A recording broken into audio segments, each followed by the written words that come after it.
तो last video में हमने एंजाइना के बारे में पढ़ा, उसका बेसिक पढ़ा कि वो कितने टाइप्स के होते हैं और वो कैसे ट्रीट हो सकते हैं। उसमें हमने 5 अंडर टॉपिक्स में देखा। सबसे पहले नाइट्रेट्स या नाइट्राइट्स। पहली एग्जांपल हम लेते हैं तो दैट इज़ नाइट्रोग्लिसरीन और ग्लिसराइल ट्राई नाइट्रेट। ये जो है वेरी वेरी इंपॉर्टेंट, ये वोलेटाइल होती है।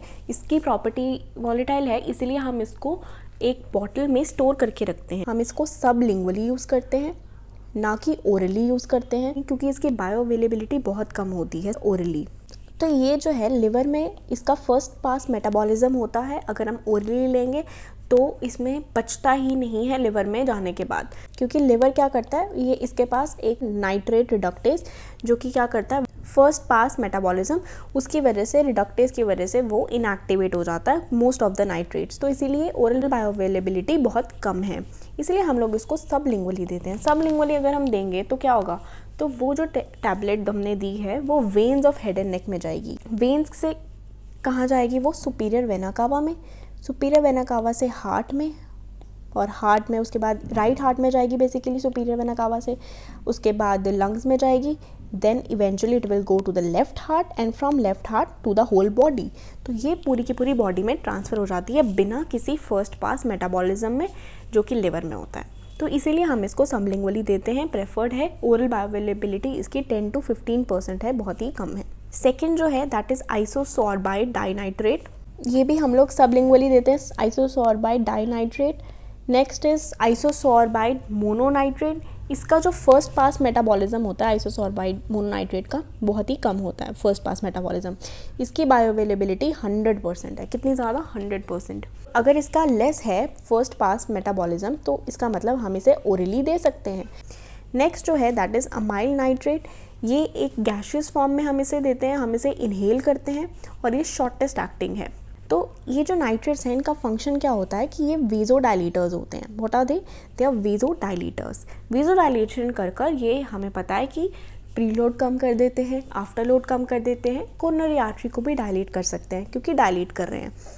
फंक्शन इसका होता कैसे है, ये जो नाइट्रेट्स हैं ये नाइट्रिक ऑक्साइड में कन्वर्ट होते हैं with the help of 2 enzyme that is aldehyde dehydrogenase and glutathione S transferase। तो इस डायग्राम में देखो, ये आपको नाइट्रेट्स दिख रहे हैं, ये अंदर आते हैं, ये ल्यूमेन से अंदर आए सेल के अंदर, और इसने कन्वर्ट होना है नाइट्रिक ऑक्साइड में with the help of 2 enzymes that is aldehyde dehydrogenase and glutathione S transferase. तो अब नाइट्रिक ऑक्साइड के बाद क्या करता है, नाइट्रिक ऑक्साइड गुआनाइल साइक्लेज को एक्टिवेट करेगा।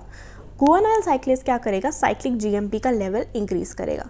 जब साइक्लिक जीएमपी इंक्रीज होगा तो वो मायोसिन की जो लाइट चेन्स हैं उन्हें डीफॉस्फोराइलेट कर देगा और फिर वो रिलैक्स हो जाएंगी।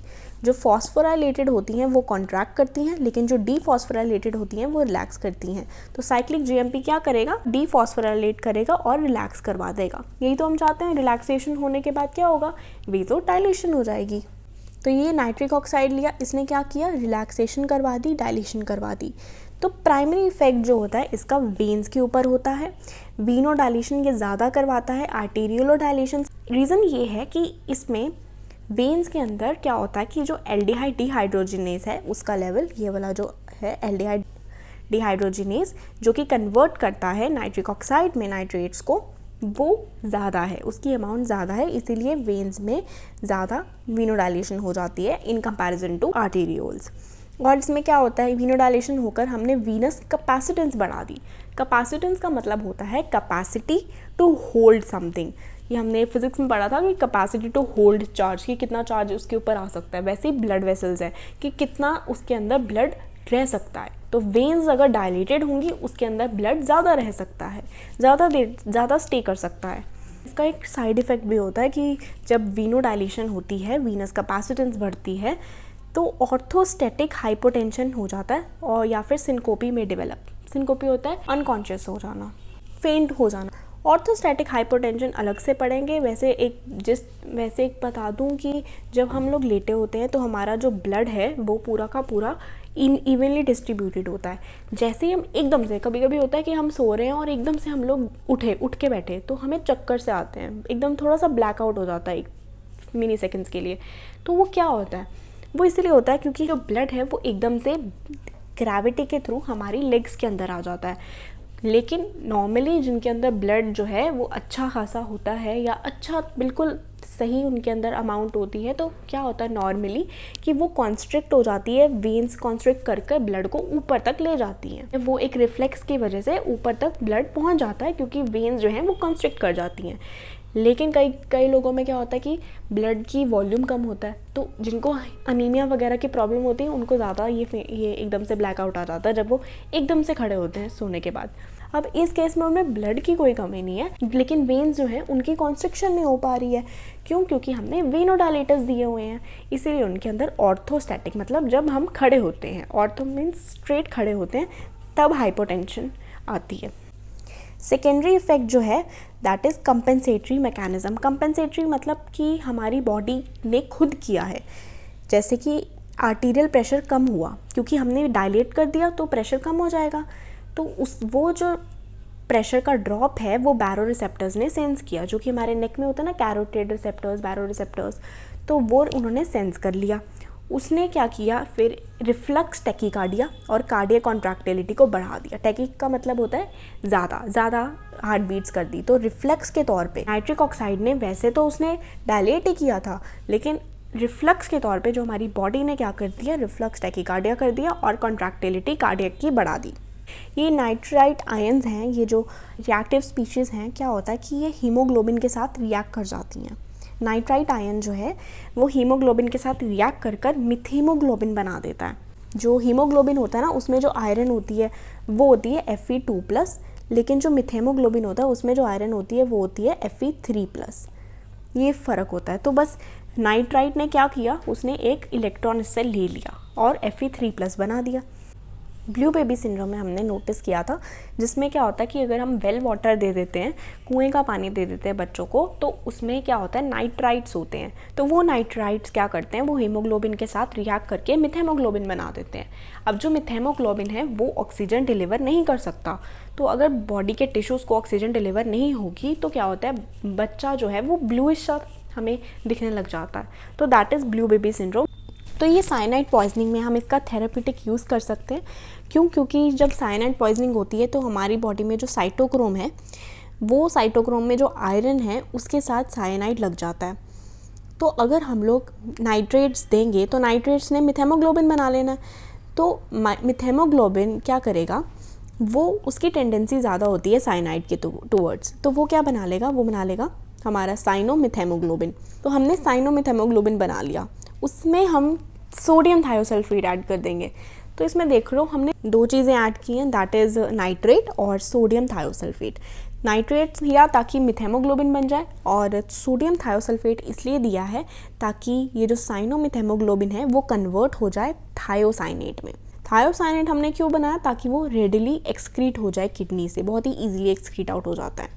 या फिर आजकल कौन सा मेथड यूज़ होता है कि हम लोग हाइड्रोक्सी कोबालामिन दे दें, जो कि विटामिन B12 की फॉर्म है, उसकी भी अफिनिटी काफ़ी होती है साइनाइड से।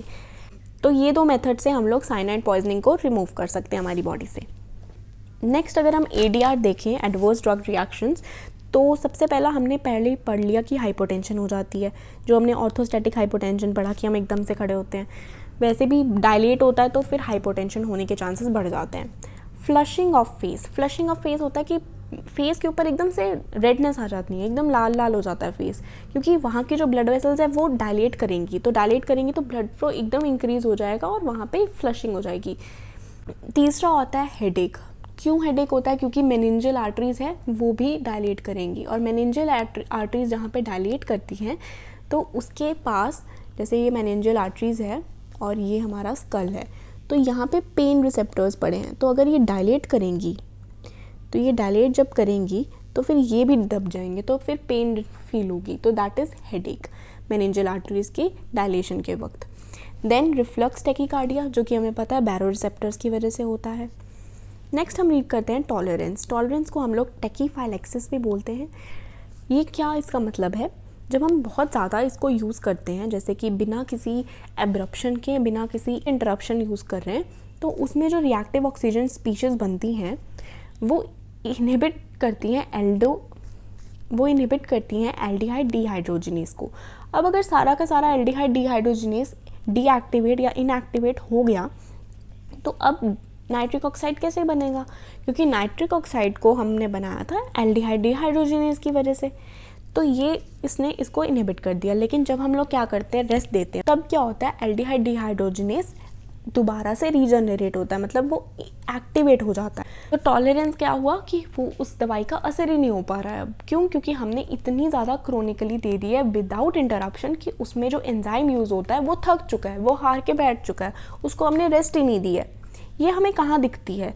ये केमिकल इंडस्ट्री जहाँ पे एक्सप्लोजिव्स बनते हैं वहाँ पे ये जो नाइट्रोग्लिसराइन यूज़ होता है, उधर लोगों में मंडेज डिजीज़ एक पाई गई है। मंडेज डिजीज़ क्या मतलब हुआ कि उनको जो सिम्टम्स हैं इसके एंजाइना के और ये जो हेडेक वगैरह होना, ये सब जो सिम्टम्स आते हैं वो मंडे को आते हैं, मंडे ट्यूसडे को आते हैं। उसके बाद वीकेंड पे आते आते उनको एकदम से कोई प्रॉब्लम नहीं होती। क्यों? क्योंकि जब वो मंडे को आते हैं, ठीक है, काम पे आते हैं, तो उनको नाइट्रिक ऑक्साइड जो है इनहेल करना पड़ता है। अब नाइट्रिक ऑक्साइड क्या करेगा, वो अपना जो काम करेगा साथ में अपने ADR भी देगा। अब ADR में हेडेक वगैरह आते हैं, तो मंडे को जब वो जाएंगे तो उनको हेडेक होगा। लेकिन फिर क्या होगा, बिना रेस्ट किए वो लोग ट्यूसडे वेंसडे काम कर ही जा रहे हैं, तो अब उसके बाद क्या होगा, उनमें टॉलरेंस डेवलप हो जाएगी कि मतलब उसका असर ही नहीं हो रहा। तो अब जब वीकेंड तक आएगा टाइम, तब उनके अंदर कोई सिम्टम नहीं होंगे ऐसे। तो सैटरडे संडे वो जब आराम कर कर आएंगे दोबारा मंडे को, तो फिर उनके पास दोबारा से ये जब नाइट्रिक ऑक्साइड इनहेलेशन होगी तो फिर उनको दोबारा हेडेक होगा। तो दैट इज़ मंडेज डिजीज़ कि मंडे को आकर उनको ये वाली सिम्टम्स दिखते हैं। अब ये जो इनहेल्ड नाइट्रिक ऑक्साइड है उसका ट्रीटमेंट भी है कुछ, वो हम लोग पल्मोनरी हाइपरटेंशन में यूज़ कर सकते हैं। क्यों?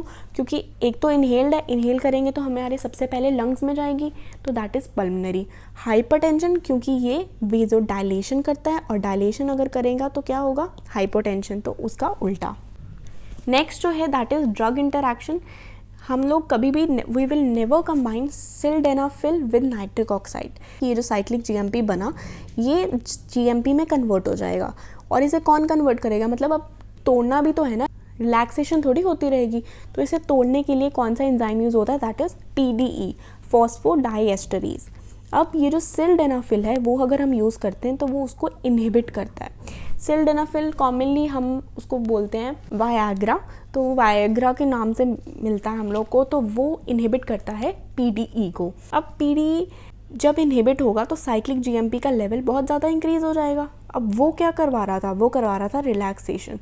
तो साइक्लिक GMP क्या करवा रहा था, रिलैक्सेशन, और जो नाइट्रिक ऑक्साइड है वो भी क्या करवा रहा था, रिलैक्सेशन। तो दोनों ही अगर रिलैक्सेशन करवाएंगे, इसलिए हम कंबाइन नहीं करते। दो ड्रग्स अगर एक ही एक्शन कर रहे हो तो हम उसे कंबाइन नहीं करते, वरना टॉक्सिक हो जाता है वो। Okay, so these were nitrates and nitrites. If you have any doubt regarding this topic, you can ask, and if you like the video, please subscribe. Thank you.